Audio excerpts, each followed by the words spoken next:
Halo bosku, jumpa lagi dengan channel Masno22. Sebelum lanjut ceritanya jangan lupa subscribe, satu lagi jangan di-skip nontonnya ya. Terima kasih. Sang tetua agung bertindak seolah-olah dia tidak mendengar apapun dan melarikan diri bersama anak buahnya, bahkan tidak menyelamatkan sang pangeran. Kau masih ingin lari? Tidak mungkin. Humazi berteriak keras untuk menghentikan tetua agung dan yang lainnya. Tuan Hu, jangan mengejar musuh yang putus asa. Biarkan mereka pergi. Chen Ping menangkap Humazi. Chen Ping sekarang hanya ingin meninggalkan kota Feihu sesegera mungkin dan tidak ingin memprovokasi kuil untuk saat ini. Sekarang fondasinya di alam surgawi tidak stabil. Jika dia mengundang semua orang dari kuil, itu akan sedikit merepotkan. Lalu bunuh anak ini. Humazi berkata pada Tuan Huo. Jangan bunuh aku, jangan bunuh aku. Guru Huo segera memohon belas kasihan. Aku tidak bisa membunuhnya. Aku masih perlu menggunakan nyawanya untuk menukar sumber daya. Chen Ping berencana menggunakan nyawa Guru Huo untuk menukar sejumlah sumber daya dari penguasa Istana ke-8. Benar-benar membosankan. Aku datang ke sini tanpa tujuan dan bahkan tidak sempat meregangkan otot-ototku. Humazi berkata dengan tidak puas. Ayo kita pergi ke perbatasan, nanti kau akan punya waktu. Chen Ping tersenyum sedikit. Chen Ping tahu bahwa perbatasan pasti sedang kacau sekarang, dengan pasukan kota badak dan kota harimau terbang saling berhadapan. Pada saat ini, di perbatasan ribuan mil antara kota badak dan kota harimau terbang, puluhan ribu pasukan saling berhadapan. Mata si Godfly dingin dan tubuhnya melayang di udara. Di belakangnya ada 8 penjaga. Siapapun yang menyerah di kota Flying Tiger tidak akan dibunuh. Mereka yang menyerah tidak akan dibunuh, mereka yang menyerah tidak akan dibunuh. 8 penjaga di belakang Godfly berteriak sekuat tenaga. Teriakan itu memekakkan telinga dan semua orang dapat mendengarnya dengan jelas. Pada saat ini, Jie Zong dari kota Feihu juga perlahan naik ke udara, dan di belakangnya ada 36 biksu yang mengenakan baju besi hitam dan memegang pedang berat. Orang-orang ini juga pengawal Jie Zong, dan mereka tampaknya cukup kuat. Godfly, beraninya kau memimpin pasukanmu untuk memprovokasiku. Apa kau tidak takut aku akan membunuh anakmu? Xie Zong berkata pada si lalat. Hahaha, kalau berani, bunuh saja dia. Aku khawatir kamu tidak bisa menemukan anakku sekarang, kan? Aku katakan padamu, anakku sudah diselamatkan sejak lama. Si lalat pengganggu tertawa dan berkata, tidak mungkin, mereka tidak akan pernah bisa melarikan diri dari kota harimau terbangku. Jie Chong tidak mempercayainya. Dia telah memerintahkan penjagaan ketat di semua pos pemeriksaan di sepanjang jalan. Mustahil bagi Chen Ping dan anak buahnya untuk kembali ke Rhino City semudah itu bersama Niu Ben. Percaya atau tidak, si lalat mendengus dingin, kalian mengirim mata-mata untuk menangkap anakku. Aku harus mendapatkan kembali mukaku hari ini. Kalau begitu berhentilah bicara omong kosong dan mulailah bertarung. Kata Jie Zong. Begitu Jie Zong selesai bicara, 36 biksu berbaju besi hitam di belakangnya semuanya menukik ke bawah. Mereka semua adalah biksu kelas 2 di alam keabadian yang tersebar. 36 pendeta itu menukik ke bawah dengan cara yang mengesankan bagaikan pasukan ribuan orang, yang membuat semua orang berada di bawah tekanan besar.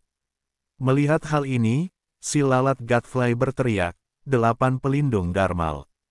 Begitu suara itu terdengar, 8 pengawal di belakang Godfly langsung menyerbu ke depan dan langsung menuju ke arah para pendeta berbaju besi hitam itu.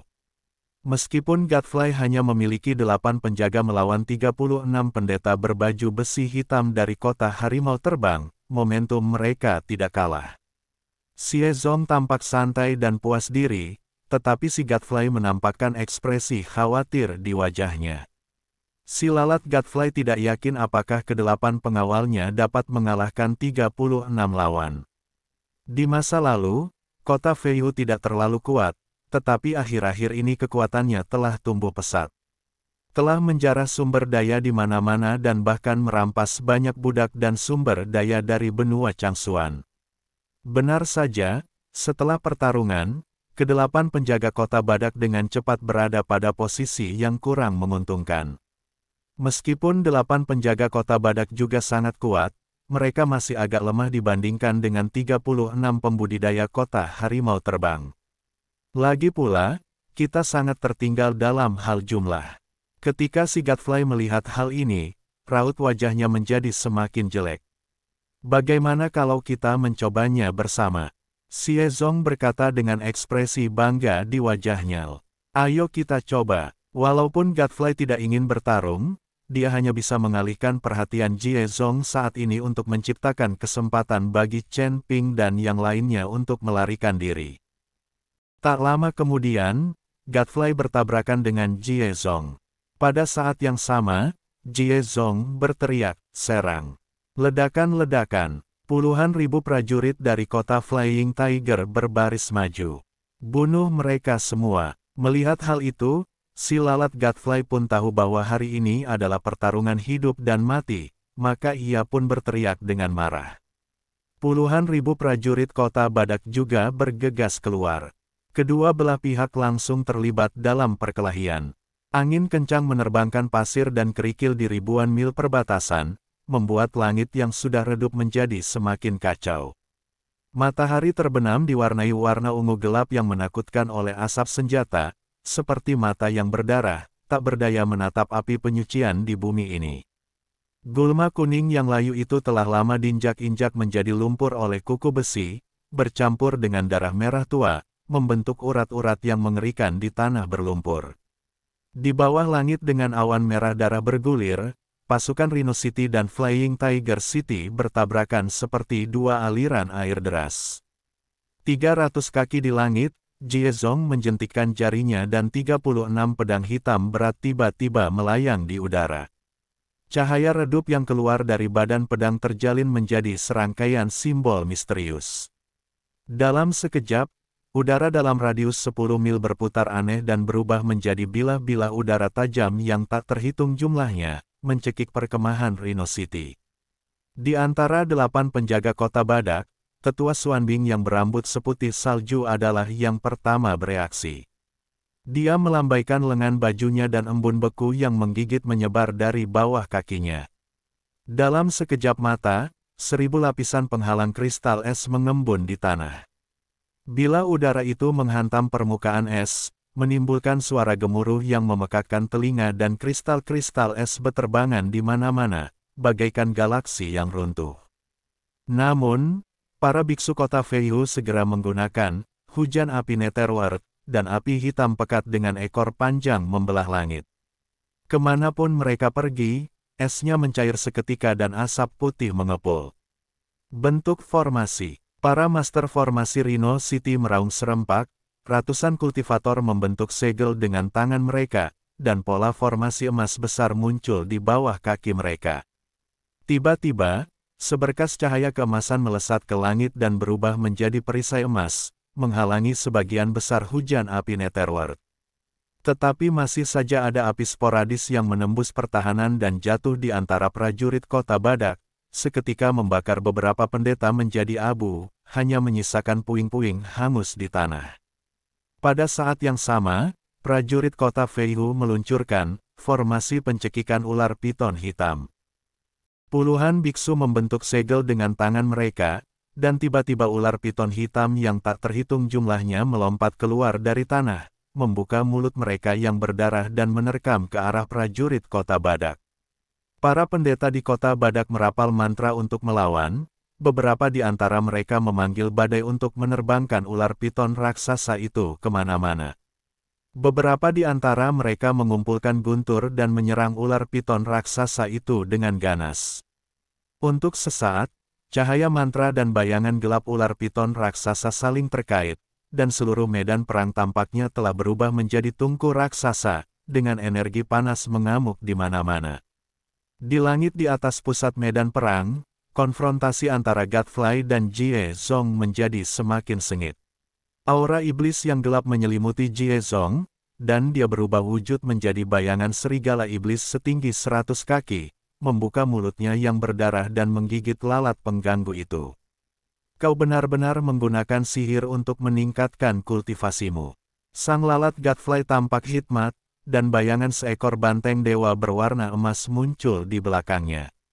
Banteng suci itu mengangkat kepalanya, meringkik, dan menyerang serigala iblis. Kedua kekuatan itu bertabrakan, dan ruang seketika terpelintir, membentuk pusaran besar yang menarik awan-awan di sekitarnya ke dalamnya. Godfly, kamu akan kalah hari ini. Xie Zong tertawa sinis, dan tiba-tiba sebuah busur panjang berwarna hitam muncul di tangannya. Dia memasang anak panah pada busurnya dan menarik talinya. Anak panah itu dipenuhi dengan energi hitam yang menakutkan. Saat tali busur dilepaskan, anak panah itu berubah menjadi aliran cahaya hitam, membelah langit dengan kecepatan yang begitu cepat hingga hampir mustahil untuk dilihat dengan mata telanjang. Wajah si Godfly berubah drastis, dan dia segera menggunakan Divine Bull Shield. Cahaya keemasan mengembun di sekelilingnya menjadi perisai besar. Anak panah itu mengenai perisai dan menimbulkan ledakan yang menggemparkan bumi.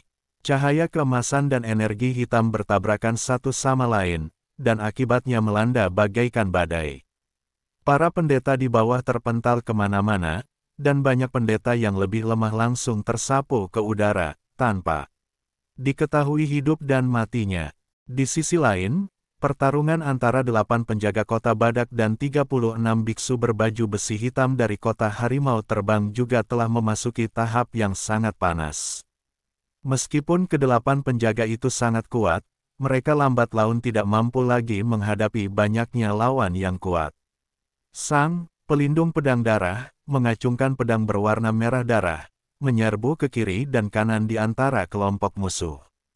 Kemanapun pedang itu lewat, darah berceceran. Namun, 5 pendeta berbaju besi hitam segera mengelilinginya dan melakukan gabungan pedang hitam secara bersamaan. 5 lampu pedang hitam melesat ke arah pelindung bilah darah bagaikan kilat. Pelindung pedang darah tidak mampu bertahan dengan tergesa-gesa, cahaya pedang menembus tubuhnya, darah mengucur deras. Dia meraung tidak mau dan jatuh dari udara. Kakak senior, penjaga lainnya dipenuhi kesedihan dan amarah dan bertarung dengan lebih panik. Namun para biksu kota Feiyu mengambil kesempatan itu untuk melancarkan serangan yang lebih dahsyat. Salah satu penjaga tersambar petir hitam saat sedang bertarung dengan mantra musuh. Tubuhnya seketika berubah hitam dan kesadaran berangsur-angsur kabur. Dia mengerahkan sisa tenaganya, melakukan penghancuran diri, dan tubuhnya meledak. Fluktuasi cahaya dan energi yang kuat menelan musuh di sekitarnya, tetapi dia sendiri menghilang dari medan perang selamanya. Membunuh. Moral para biksu di kota Feiyu meningkat dan mereka melanjutkan serangan panik mereka. Garis pertahanan kota badak mulai mengendur dan semakin banyak pendeta yang gugur. Ketika Xie Chong melihat ini, sedikit kekejaman terpancar di matanya. Dia segera membentuk segel dengan tangannya dan menggumamkan sesuatu. Sesaat kemudian, langit tertutup awan gelap, dan seberkas cahaya hitam besar turun dari langit, menekan Godfly. Si lalat Godfly merasakan kekuatan mengerikan yang terkandung dalam sorotan cahaya itu dan wajahnya menjadi sepucat kertas. Dia menggertakkan giginya dan membakar darahnya sendiri. Bayangan banteng dewa menjadi semakin menyilaukan dan menyerbu ke arah kolom cahaya hitam. Keduanya bertabrakan dan cahaya kuat meledak. Di bawah cahaya, sosok Godfly bergetar dan darah terus mengalir dari sudut mulutnya. Di medan perang di bawah, para biksu kota badak hancur total akibat serangan ganas kota harimau terbang. Bayangan kematian menghantui semua orang. Rhino City tampaknya telah mencapai situasi putus asa. Pada saat ini, Feng Xian dan Bai Yi, bersama Niu Ben, bergegas keluar dari sisi kota Feiyu. Jika bukan karena pertikaian di perbatasan, mustahil bagi mereka untuk melarikan diri dari kota Feiyu dengan mudah. Benar, ketika si lalat melihat putranya, raut wajahnya tiba-tiba berubah cerah karena gembira. Namun saat si lalat Godfly lengah, Xie Zong justru membengkokkan busurnya, menghunus anak panahnya, dan menembakkan pedang ke arah si lalat Godfly. Lalat itu tidak dapat menghindar tepat waktu dan terkena pedang, lalu jatuh dengan keras ke tanah. Ayah, melihat ini, Niu Ben bergegas mendekat dengan khawatir. Ketika si lalat melihat bahwa anaknya baik-baik saja, ia tersenyum lega. Feng Xian dan bayi keduanya tampak sangat tidak senang saat ini. Kini Rhino City jelas dalam posisi yang kurang menguntungkan, dan banyak biksu dari Flying Tiger City menyaksikan di udara dengan tatapan penuh nafsu.